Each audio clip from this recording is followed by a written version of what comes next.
नमस्कार दोस्तों, मैं हूं आदित्य और मैं आप सबका स्वागत करता हूं आपके अपने चैनल डी क्रैम पर।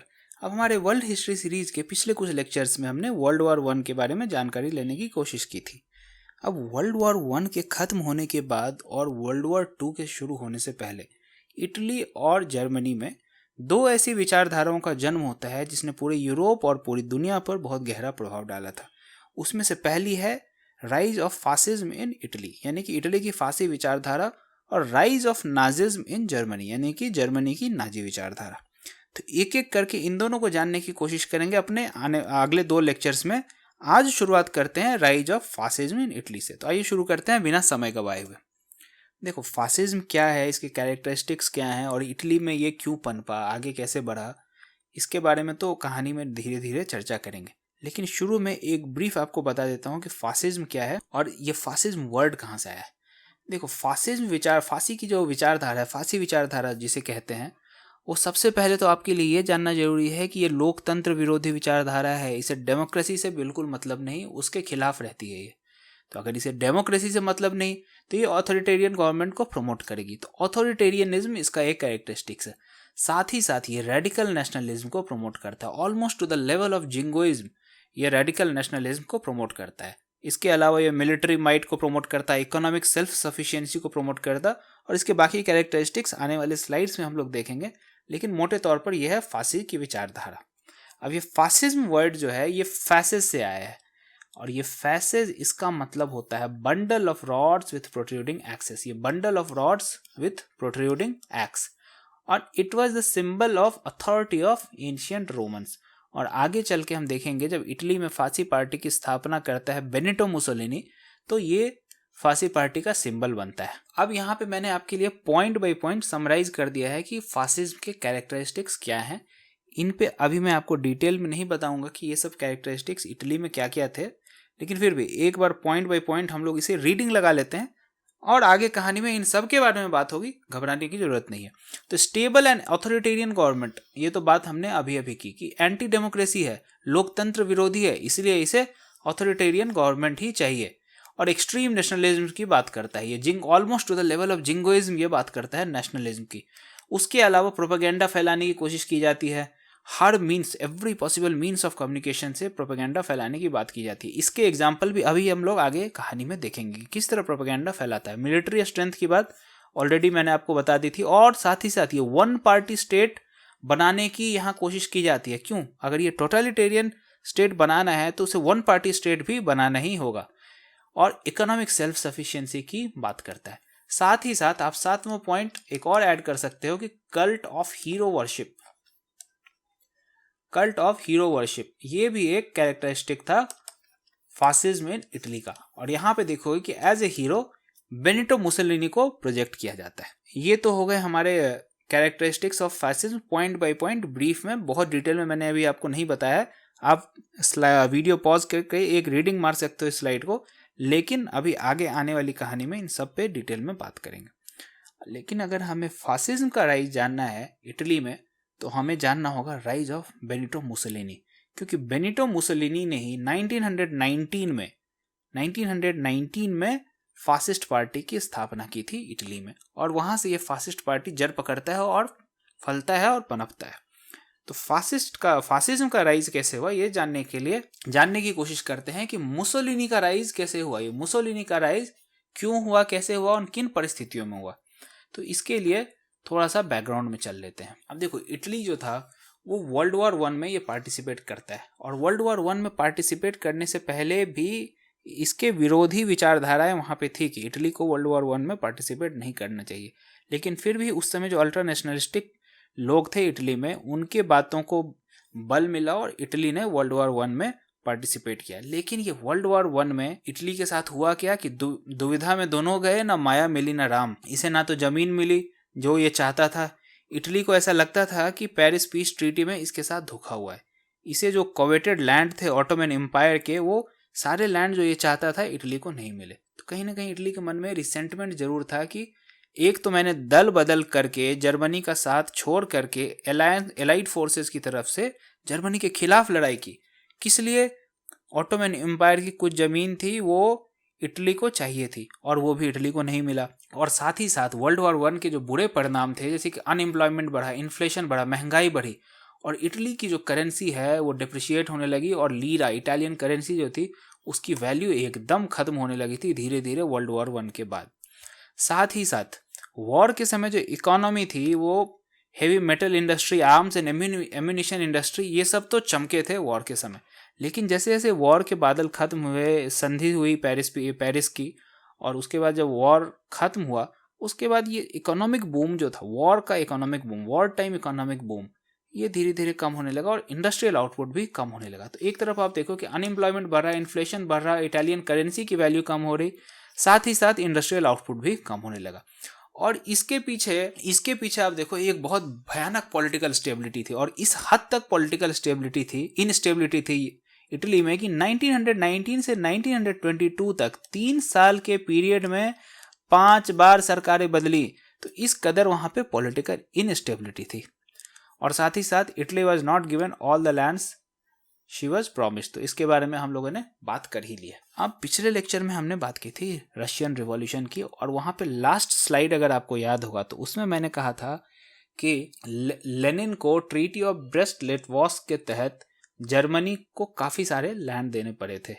इस्तोनिया, लातविया, लिथुआनिया, बहुत सारे लैंड थे, वो सब वहां पे मैंने आपके लिए मार्कआउट किया हुआ। लेकिन लेनिन का यह मानना था कि उस समय रशिया को कंसोलिडेट करना है अपना पावर, अपनी इकोनॉमी, और अल्टीमेटली कम्युनिस्ट रिवॉल्यूशन जो है ये बाकी के यूरोपियन कंट्रीज में भी फैलेगा ही।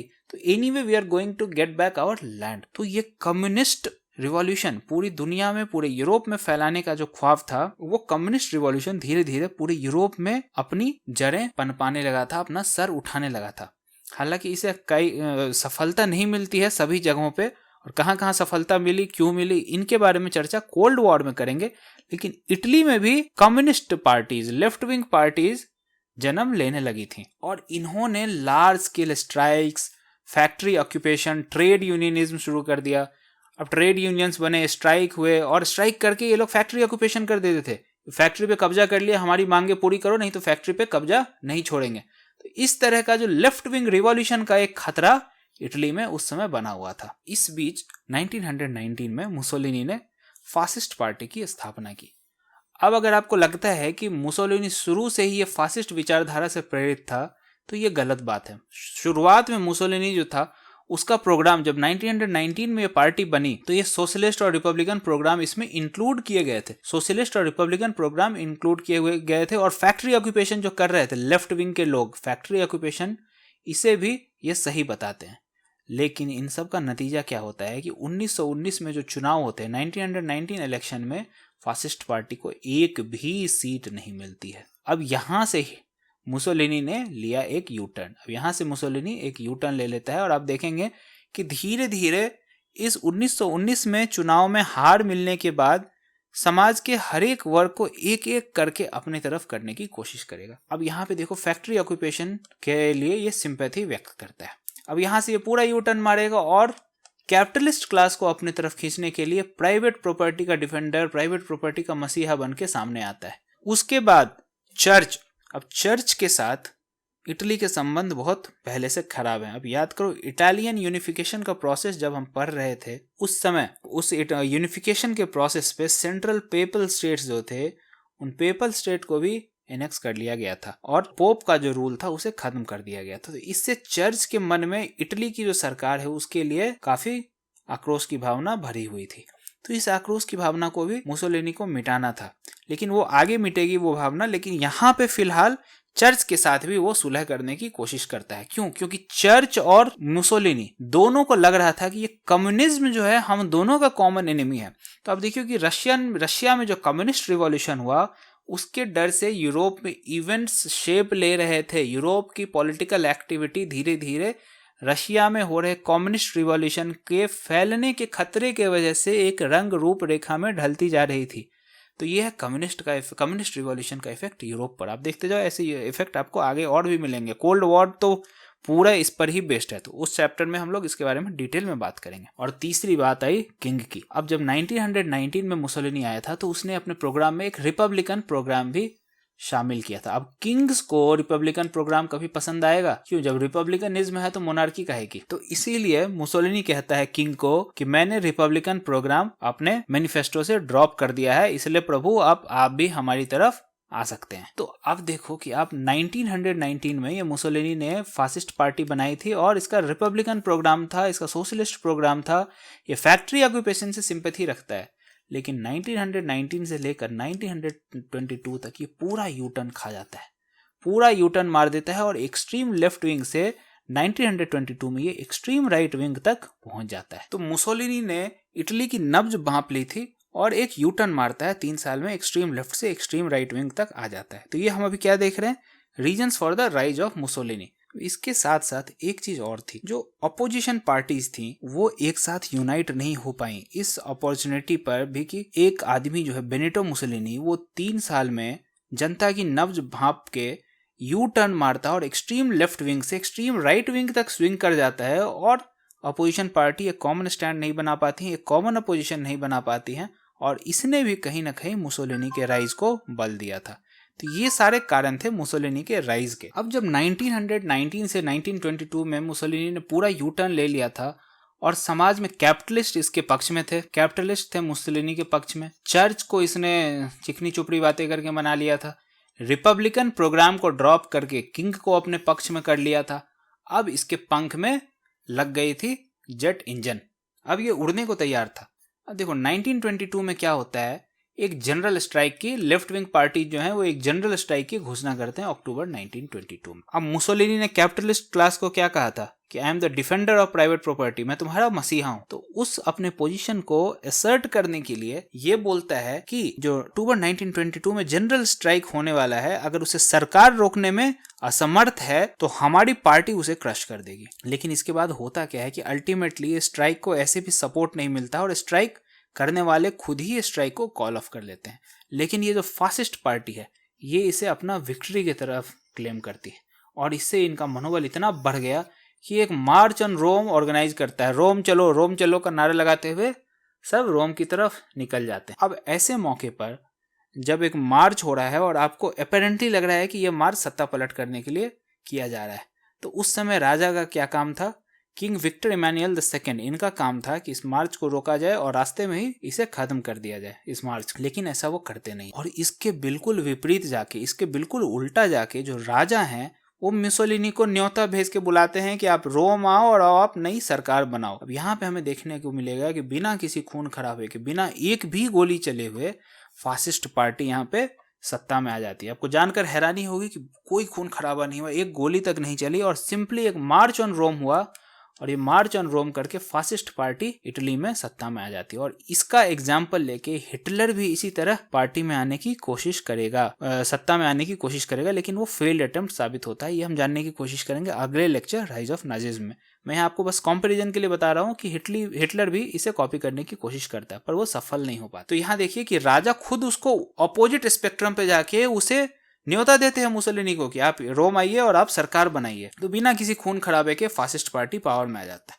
अब यहाँ पे एक दुविधा की बात सभी के लिए ये है कि राजा ने ऐसा किया क्यों। तो देखो इसके बारे में क्लैरिटी कहीं पर नहीं दी गई है क्योंकि राजा इस चीज़ को काफ़ी प्राइवेट रखते थे और किसी से इस चीज़ का डिस्कशन नहीं किया गया। लेकिन 3 प्रोबेबल कॉजेज जो हिस्टोरियंस का मानना है वो मैंने आपके लिए यहाँ पे नोट आउट कर दिया है। Lack of confidence in existing government, doubts about the army with its fascist sympathies and fears of long civil war. मतलब इन्हें हो सकता है कि एग्जिस्टिंग गवर्नमेंट के लिए इनके मन में कोई विश्वास ना रहा हो, साथ ही साथ इन्हें ये भी लग रहा हो कि आर्मी जो है उसमें कई सारे फासिस्ट सिंपैथाइजर्स हैं और इन्हें अगर मार्च ऑन रोम को रोकने के लिए कहा गया तो क्या वो मार्च ऑन रोम को रोकने के लिए जाएंगे या फिर हमारे अगेंस्ट ही हो जाएंगे। और तीसरी बात, अगर आर्मी अल्टीमेटली मार्च ऑन रोम को नहीं रोक पाती है तो अमेरिका की तरह का एक या फिर रशिया की तरह का एक लॉन्ग सिविल वॉर इटली में ना हो जाए।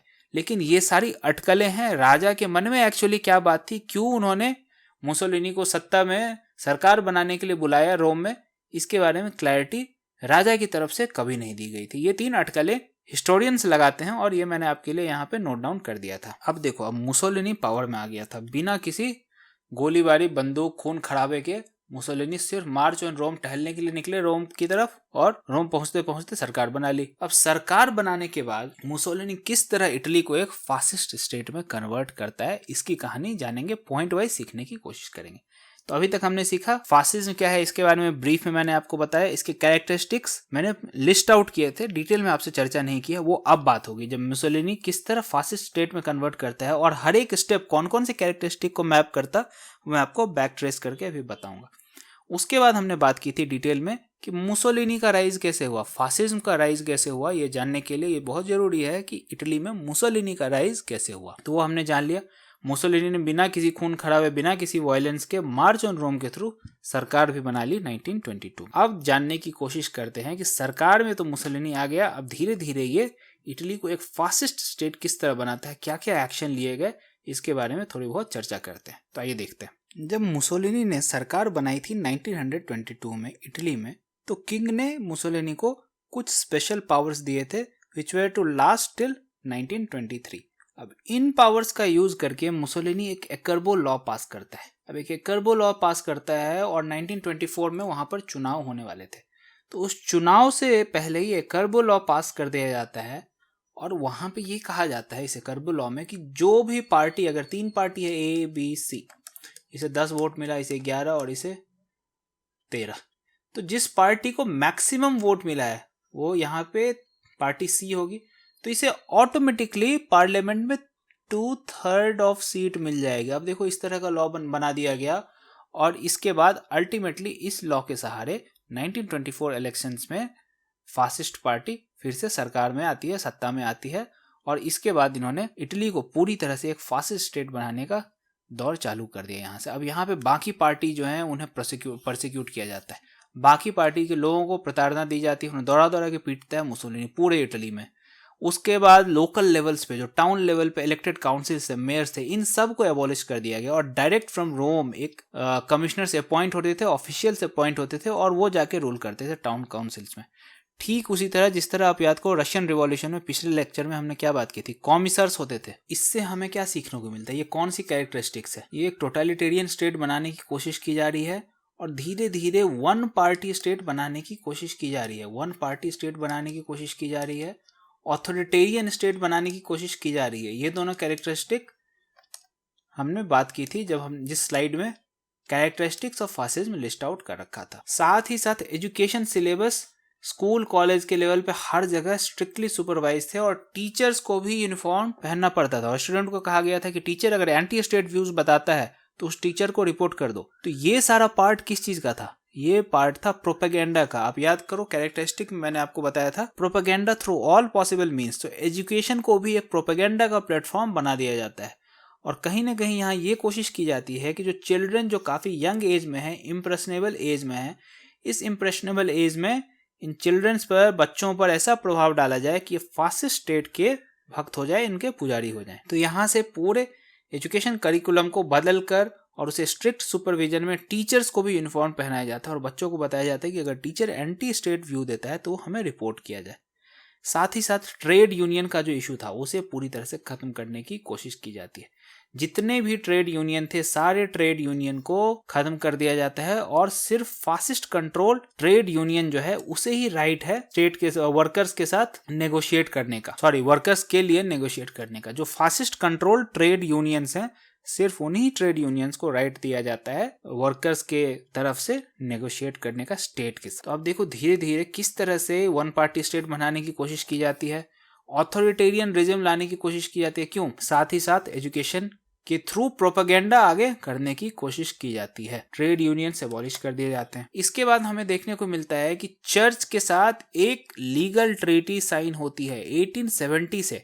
जब इटली का यूनिफिकेशन हुआ उस समय से चर्च इटली की सरकार के खिलाफ था, क्योंकि इटालियन यूनिफिकेशन के वक्त सेंट्रल स्टेट जो पोप के द्वारा रूल किए जाते थे उन सारे स्टेट को इटली में यूनिफाई कर लिया गया था और चर्च इससे बहुत ज्यादा आक्रोशित। इस आक्रोश की भावना को दूर करना था क्योंकि मुसोलिनी और चर्च दोनों को लगता था कि उन दोनों का एक कॉमन एनिमी है और वो है कम्युनिज्म। ये कम्युनिज्म से लड़ना सबसे पहले ज्यादा जरूरी है, आपस की लड़ाई तो बाद में सुलझाई जाएगी।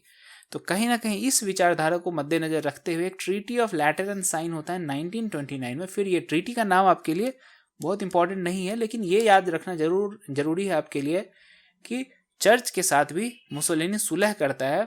और ये सुलह क्यों होती है? 1870 से चर्च के मन में इटालियन सरकार के लिए आक्रोश था, ये अभी मैंने आपको बताया।